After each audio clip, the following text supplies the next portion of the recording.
Salve pessoal, a gente sabe que historicamente a indústria de videogame, desde os anos 80, ela vem crescendo absurdamente, vem tendo projeções sempre de crescimento, né? Desde da crise ali dos anos 80, causada pela grande quantidade de ofertas de consoles domésticos, né? Desde a superação dessa crise, né? Esse setor da economia tem se mostrado cada vez mais crescente. E tem uma coisa que é muito interessante dentro disso tudo, que as pessoas chamam de flame war, né? Ou guerra de consoles, né? O que originalmente surgiu como qualquer disputa de mercado, né? Surgiu através das empresas, né? Lá atrás, com a Nintendo e com a Sega principalmente, no Japão e nos Estados Unidos, surgiu essa guerra de consoles entre as empresas, entre as marcas, buscando conquistar um mercado que era novo e que se mostrou altamente promissor. E é aí que a gente vê hoje, né? O mercado de games, de maneira geral, tanto de consoles quanto de computadores e tal, ele tem se mostrado altamente lucrativo, né? Com poder de retorno muito grande. A gente vê empresas de outros setores buscando buscando atuar nesses segmentos, né? A gente pode citar vários exemplos de empresas, de grandes empresas do varejo brasileiro entrando nesse segmento, não só como patrocinador, mas já tendo times que disputam campeonatos, né? Então é um mercado que, além da distribuição, da arquitetura dos consoles, da distribuição e venda de jogos, tem também esse outro lado competitivo, esse outro lado da imagem e tal, ou seja, é uma ramificação com potencial de lucro muito grande. O que fez lá atrás surgir essa guerra essa guerra de consoles. Originalmente surgiu entre as empresas e os funcionários, né, os diretores, os grandes funcionários dessas empresas, buscando o quê? Conquistar o mercado. Né? O engraçado disso, né, é que como a gente uma característica típica, né, da terceira onda do capitalismo, né, de tentar fazer com que o consumidor se torne parte do projeto, né, tentar fazer com que o consumidor se torne parte da empresa, né, não seja só um consumidor, mas sim um colaborador, né, se sinta integrado, né. Diante disso, se tornou muito comum, né, os usuários desses serviços, né, no caso em específico desses consoles, tornou muito comum eles adotarem para si esse flame war, essa guerra de consoles. Né? De um lado você tinha pessoas que acreditavam que X era bom e de outro Y era bom. Lá atrás, Nintendo e Sega eram as duas grandes empresas que disputavam. Né? E hoje é a mesma coisa, né? E hoje isso ainda persiste de uma maneira que eu acho muito engraçado, me divirto muito com isso, né? De um lado a gente tem quem gosta do PlayStation, de outro lado quem gosta do Xbox, né? E essa galera é muito divertida, essa galera se diverte muito, né? Sempre tem os mais radicais, né? E sempre tem um radicalismo exagerado, bobo, mas, de certa forma, eu acho que é um tema interessante de se discutir e entender a economia, de entender esse mercado, de entender como o sistema capitalista funciona. Né? E nesse vídeo a gente vai trazer essa proposta de tentar entender, afinal, né, qual é maior, Sony, no caso PlayStation, ou Microsoft, no caso Xbox, né? Primeira coisa, né? A gente tem PlayStation, que é uma subsidiária da Sony, e Xbox, né? Que é uma subsidiária da Microsoft. E a gente tem que olhar para as duas empresas principais, para a Sony e para a Microsoft. A gente olha para a Sony e vê que o valor de mercado dela hoje está na casa dos 131 bilhões, sendo o PlayStation, o segmento PlayStation, né, de jogos, responsável por 40% desse valor de mercado. A marca PlayStation quase 50%, na verdade, é responsável por quase 50% desse valor de mercado de 131 bilhões. Então, a gente logo podemos tirar uma conclusão que não é muito acertada, a gente vai ver na frente, mas é uma... No primeiro momento ela é ok, né? A gente pode falar que o logo, se a Sony ela tem um valor de mercado de 131 bilhões e o segmento PlayStation é responsável por quase 50% disso, a gente pode falar que a marca PlayStation equivale a 60 bilhões, aproximadamente. Correto? A gente pode falar isso, que a marca PlayStation equivale a 60 bilhões. Por outro lado, a gente tem a Microsoft, né, que é uma gigante, né, que é uma das maiores empresas, que alcançou o valor de mercado de 2 trilhões. Tá entre as terceira ou segunda maior empresa do mundo hoje é a Microsoft, né, com um valor de mercado de 2 trilhões. O segmento Xbox é responsável por 5% desse valor de mercado, segundo fontes liberadas pela própria Microsoft, né? Assim como a Sony também traz esses dados. O que a gente fazia a nossa conjectura, na nossa conjectura, o que faria, né, a gente pensar 5% de 2 trilhões daria ao Xbox um valor de mercado de 100 bilhões, o que é maior do que o valor do PlayStation, o que é maior. Porém, isso é uma análise muito superficial, né? Isso não dá conta de entender toda a subjetividade da economia, o valuation da economia, o que é o valuation, né? O valuation nada mais é do que uma estimativa do quanto vale uma empresa, né? E como é feito esse valuation? Ele é feito por análises muito subjetivas, que fazem previsões de econometria de até 5 anos. São análises que visam calcular o risco e o retorno.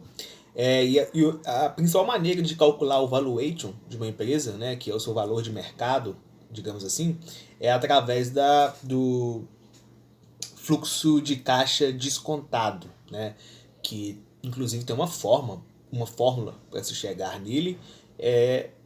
Isso para empresas que não têm um capital aberto, né?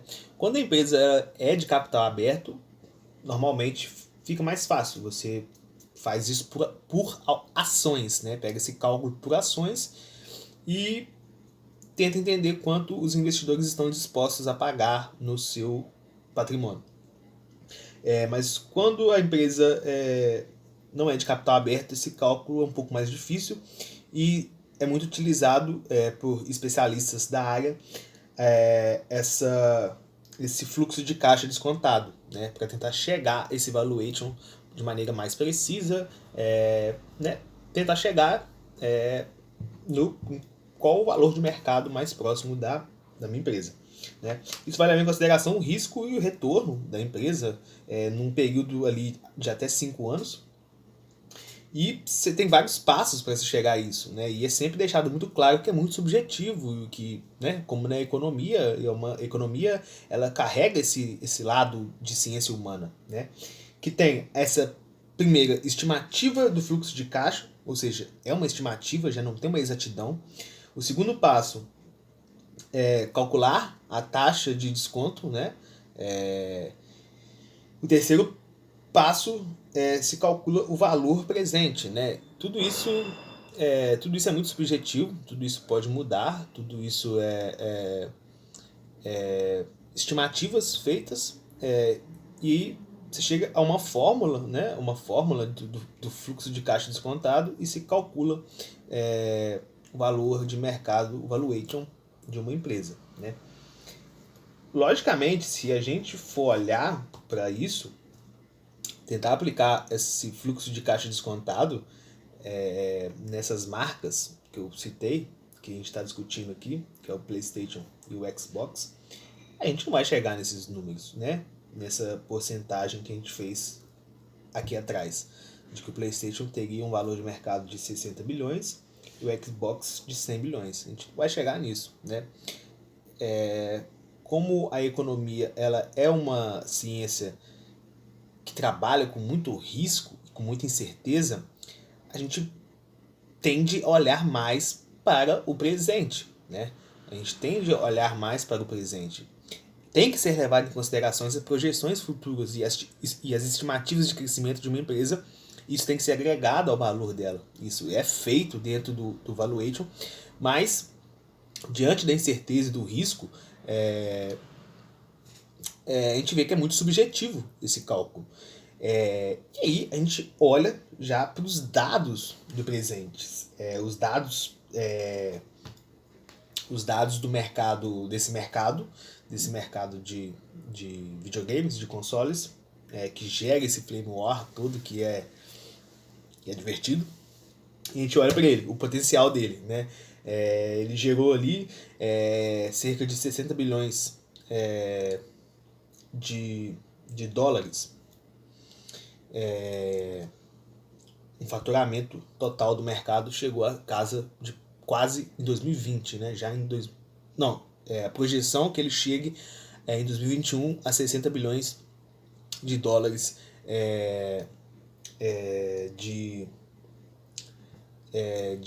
a projeção de valor de mercado, né? De que esse mercado consiga alcançar até 2021 60 bilhões de dólares. E a gente olha como essas empresas estão situadas nisso, né? A gente vê o seguinte, né? Que desses 60 bilhões de dólares,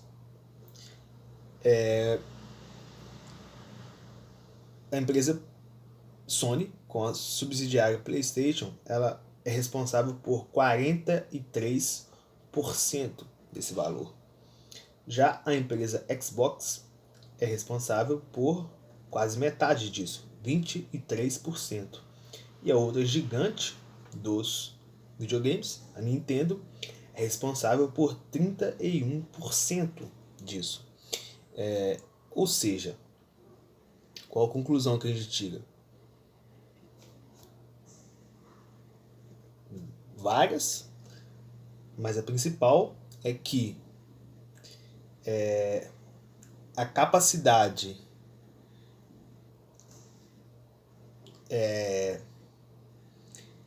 a primeira conclusão é que o mundo econômico ele é um mundo de muita incerteza, ele é um mundo de de estimativas, de probabilidades, não é um mundo exato, né? Não é um mundo exato como muitas vezes a gente tende a enxergar a economia como um mundo exato. A economia carrega muita subjetividade e agrega muito valor em elementos subjetivos, né? Elementos como marca, né? Que é altamente, já no sistema capitalista financeiro, a marca, né? O potencial da marca gerar riqueza, gerar dinheiro é muito grande, né? O que a gente tira de conclusão disso é que